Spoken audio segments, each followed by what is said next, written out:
Welcome to Tommy Solo's Famous Friends. This is where I get to chat with people that I've connected with over the years in the world of arts and entertainment, and today I'm glad to have back on the show in our series of Rounding the Corner episodes. Welcome back to the show from Klaatu, Terry Draper. Hey Tommy, what's going on, man?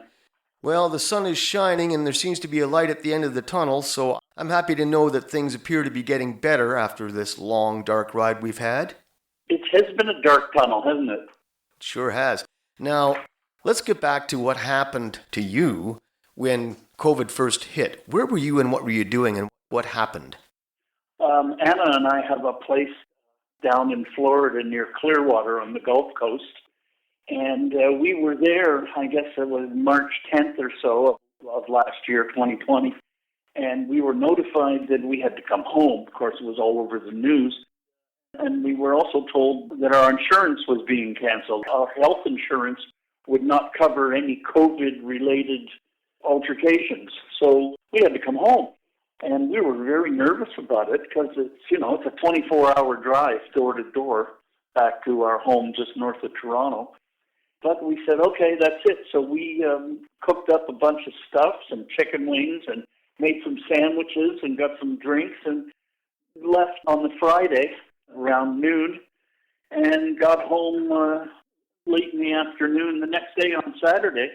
We only stopped for gas and coffee, and we slept for a couple hours in the truck in West Virginia somewhere, as I recall. It was unpleasant, but it was good to be home.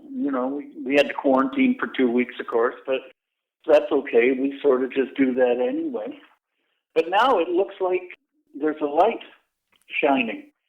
Matter of fact, I was out on Sunday to see my good friend Bill Nadeau, the guitar player that plays on most of my stuff. He does a solo, and he was at the patio at one of the bars up in Aurora that's, 10 minutes from us. And so we sat on the patio with a couple of dozen people and had a couple of cocktails in the sunshine. It was felt almost normal. And isn't that awesome? Wow. I got the call a little while ago to play at the London International Rib Fest. And when that call came through, man, I was so happy. And when I talked to the guys, everybody was practically in tears of joy, So it's just great that we seem to be rounding the corner. Let's just hope everybody continues with the process of vaccination and that we can keep moving forward. Well, yeah, absolutely. I mean, it feels better already. Canada's Wonderland is open to the public today. Mind you, it's only at 25% capacity, but still, that's just down the road from us a few miles. And when my kids were little, they would get summer passes and go there a couple of times a week because it was so close and lots of fun for kids and all that. So that's opening up as of today, so that's a good thing. Last week, we sat on a patio up near Lefroy with the hamsters, Keith and Kathy, on the patio at the marina, and had a nice lunch with them. And it was, we're turning the corner. I certainly hope we are. I mean, it sure looks like it, and let's keep our fingers crossed. Now, through all of this, you are a lucky guy in the sense that you have a home recording studio set up. And what have you been up to keep your sanity during all of this? Yeah, I do have a recording studio. It's pretty much state-of-the-art circa 1985, except, of course, for my hefty Mac. I have a serious Mac that runs the software Logic 9, and I use that a lot. But I have an old mixing board and a bunch of outboard gear, and I spend a lot of time down there. I've had a recording device of some nature for the last 50 years, and writing and recording and putzing around, and I've got a new album almost finished. It's called The Other Side. It should be out this fall. I get it manufactured in the U.S., and I mail it out from there because most of the people that are interested in what I do are in America. And so we go down in the fall, when we go down for 6 months every year. I'm hoping that we're going back in September, and release shortly after that once we're down there. And there's some interesting tunes. I'm just working on one today that I wrote last week. I was in a real Caribbean kind of mood and wrote this new song called Island Time. We're living on island time. I'm throwing my watch away. Cool. And so that's kind of, a bit of a reggae kind of throwaway kind of song. But fun to do, they're always fun to do. And lots of vocals, and I got to work on my Jamaican accent, Mom. Good luck with that. Well, I'll find, one of my friends is from Barbados. I'll see if I can get Patrick over here to do some ad-libs for me. Well, it was 2016 that I recorded the Only Human album with my band, The Night Crew, and I wrote a song. It's got a kind of a reggae feel to it, and it wasn't really how I intended it to be, but the bass player in the band said, did you intend on writing this as a reggae tune? And I said, God, man, the best I could even hope for would be some sort of Blue-Eyed Soul. Come on. But yeah. But it's nice that you're in a position where you can just record a wide variety of things. And I've noticed that your music is so versatile. It's awesome that you have the ability to just play what you want. Well, that's part of the deal is after Klaatu broke up, I quit the music business, went back into the construction business so I could make a real living. And without thinking about it, it wasn't intentional, but I ended up keeping the music special and not playing 6 nights a week at the Holiday Inn with Larry and the Lounge Lizards, And so it ended up that, and I had no record contract, of course. I was free of all that, and it was up to me to do whatever I wanted to do with nobody looking over my shoulder. So I do whatever I want, and I like to keep it varied. My credo is that if I can amuse myself, there's a good chance I can amuse you. Absolutely. Yeah, if you're not having fun, then don't bother doing it. You mentioned Larry and the Lounge Lizards. I played with a show band in the late 70s, early 80s in the tuxedo and ruffled shirt and bow tie and all that. And they had me do an Elvis bit. And so I thought to myself, well, this is either really going to suck or you're going to get into the role. And I tell you, I got into it. I can't just do it off the cuff. If I'm on stage, I could do the thing I did back then. And there were some record company executives that were in the crowd. It was Nick Panasico and some guys, record promo guys, at the Deerhurst, I think it was, in Huntsville. And I know they were in the sauce, but they said, you sing Elvis better than anybody we ever heard sing Elvis before. And I thought, But have you got photos of the ruffled shirts and tuxes? Honestly, I threw that scrapbook away. Somebody's got them somewhere. They're going to come to light one day. There is one picture that I have, and I've posted on Facebook, and I'll try and dig it out. And I think I took off the bow tie for that shot. But there is one shot. Yeah. But man, Yeah, the Elvis thing is fun. My wife, Anna, she does community theater. She has for the last 25 years. Actually, when I met her, she wanted to be an actress, but she's so pragmatic, she decided to get a job as a school teacher and get paid to act on stage every day. Nice. And so she's been acting all these years. And last year, just as we were leaving Florida, she was in a troupe in Clearwater that was putting on a play called 4 Weddings and an Elvis that takes place at a chapel in Las Vegas. It's a comedy, of course. And the actor that played Elvis was just fabulous. He did the worst Elvis imitation, but convincingly. So it was really funny. And it was, the lip and and thank you very much, the whole deal, but poorly. And he had the tux on and the gay matador outfit that Elvis wore in his later years. It was a really fun play. And they put up 5 of the 10 shows, and then it got canceled because of COVID. But we got to see it. It was great fun. Yeah, no doubt. Boy, we sure had a lot canceled due to COVID, but it certainly is a relief to know that. So what about, aside from the recording, do you have any hints of any possible gigs for yourself coming up anytime? No. No? Categorically no, Tommy. I don't do live. The music I make is too complex to try to recreate live. And it's not an enjoyable experience for me. The players are making mistakes. They haven't learned the songs properly. There's just no control. In the studio, I have complete control. The Japanese drummer does exactly what I tell him to every time. Yeah. Yeah. And it's just so nice. And My running joke is when I have been coerced into playing live and getting up there, it's always my running joke is, can I get some more auto-tune in the monitors, please? Yeah, well, I quit playing the bars a while ago, like a few years ago, because I get that aggravation. And, in my way of thinking, I think it's going to be better now. I think that once people realize what they didn't have, I think that already we're seeing signs that there are going to be more people going out and paying attention to the music in the bars and patios and so on. But for me, it was always, why am I here when everybody's upset that I'm playing during a hockey game, or, they're Yeah. so why did you hire me to do this? And, so that part I don't really enjoy, and I don't have any plans of doing anymore. I prefer sticking to soft cedars and festivals myself anymore. You know what, Tommy? This might be the silver lining in the gray cloud of COVID, is that people will come to appreciate what they didn't have for the last year and a half. And they'll listen to the band more closely and go out more often and, support live music more. This may be the benefit, one of the side benefits of this disastrous pandemic. I really do see that.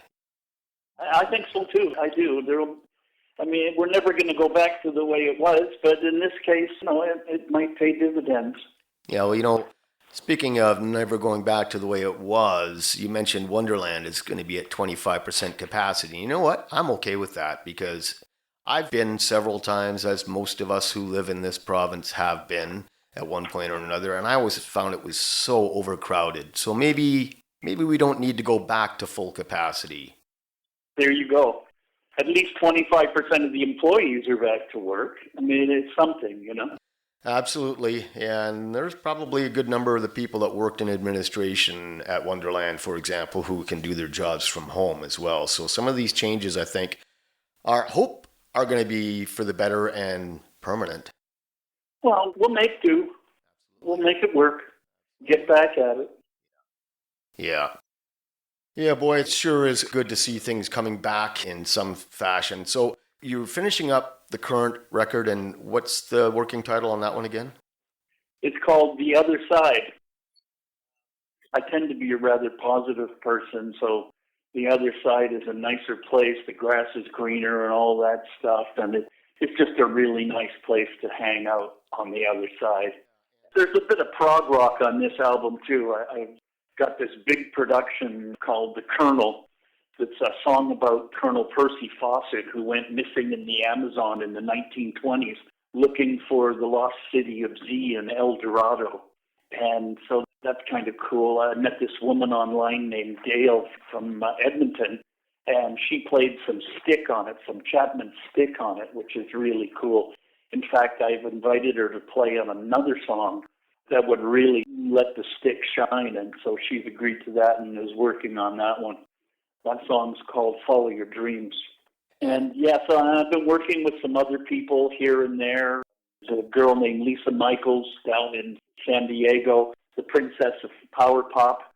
She sang on a song on my last album, and she's done some vocals on this one too. Right. Now, it's fun working long distance, collaborating. Yeah, I get that. Last time I talked to you, you told me that I should get lost for Christmas. That sounds like something I would say. Yeah. You said not only me, but everybody should get lost for Christmas. Yeah, that was the title of my last album. So it wasn't just, telling you to hit the road. It was suggesting you send me some money. my feelings have been hurt this whole time, and now I get that it was just trying to pitch your product. Oh, man. Yeah, really. Yeah. Like a used car salesman. Yeah. Well, speaking of pitching your product, where can people order your stuff from or buy it online? CarrieDraper.com. I have my own website, and my son helps me look after it and puts up those PayPal buttons and Visa card, all that stuff. I don't know how to do any of that stuff, but he's an IT kind of guy, and that's what he does for a living. So he helps me maintain this site and keep it looking halfway groovy. So yeah, that's where you go. It's in the stores too in America, but I'm not sure how many stores there are. I have a distribution arrangement with a company in the States called MVD, and they're pretty large. I guess they're moving some stuff from time to time, although it's been light the last year. Not many people going to the record stores. Yeah, no kidding. Yeah, well, hopefully that'll turn around too. So it's terrydraper.com. And Yep. yeah, you really have some awesome stuff out there. If people, aren't aware of what you've done since Klaatu, you've done a lot, and it's pretty awesome. Well, this will be my 18th solo release. I took a sabbatical when the band broke up and got back in '82, and I got back into, working as a layman, like a normal guy.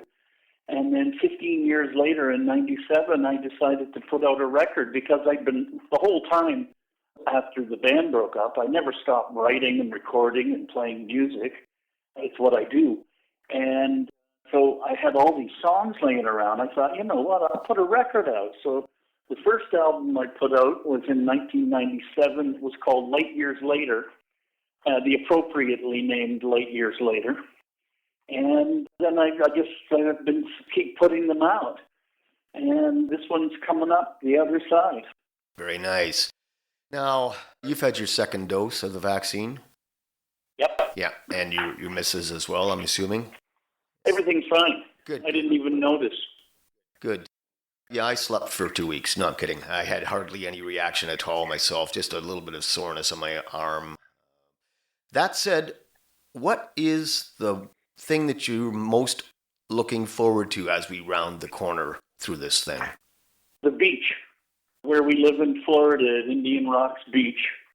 The Hurricane Elsa went through yesterday, and it actually wasn't a hurricane. It was downgraded to a tropical storm or a hurricane level 1, category 1 hurricane. So it was, for the people in Florida, it was a cakewalk. It was nothing.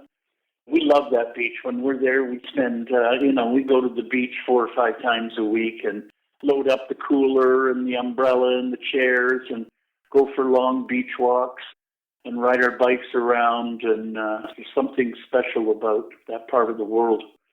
The beach is like 10 miles long, white sand from one end to the other, from Clearwater all the way down to Paso Grill. It's really a lovely spot. And that's what I'm really looking forward to. I haven't been there in a year and a half. Want to make sure our place is okay and sit on the beach and have a bud.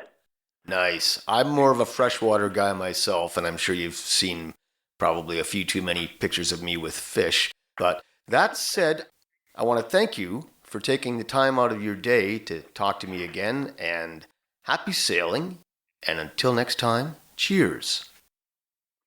Thanks, Tommy. It's been a pleasure to be on the show, and you have to come over to my house sometime if you like fishing, because I live on a lake just north of Toronto, and in fact, I can spit into the lake from my balcony. Oh. I could hang by the barbecue and fish. I think I'm going to have to hang up and grab my tackle box. Cheers, my friend. You're invited. That's awesome. Yeah, and I can't wait to get back to the beach either. But in the meantime, here is the title track from Terry Draper's latest album, which you can get at terrydraper.com. Here is Lost.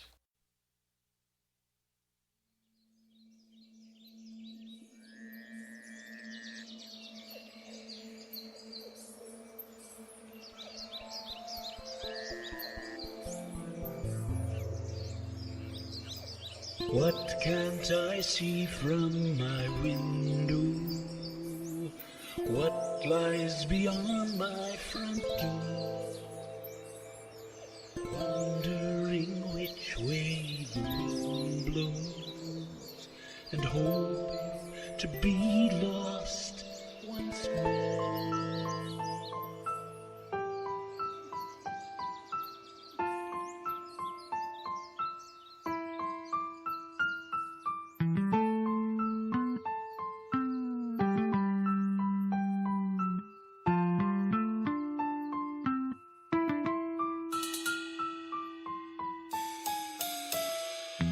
Where the sun goes, I follow, over the hill and hollow. tomorrow. Yesterday's gone, no sorrow. Here is where I belong, and here I shall stay. On the far side of beyond, day after day.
Receiving, please come, we'll be leaving.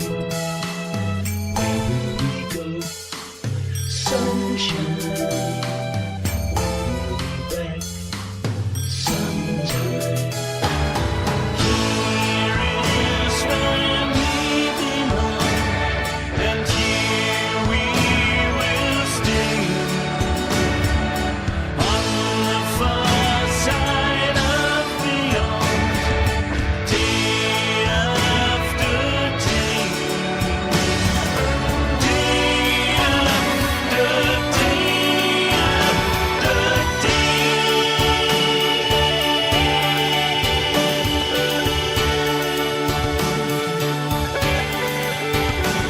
lost and looking round the next corner.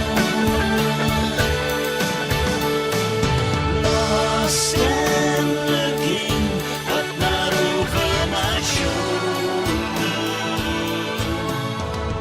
I'm lost and looking beyond the next corner.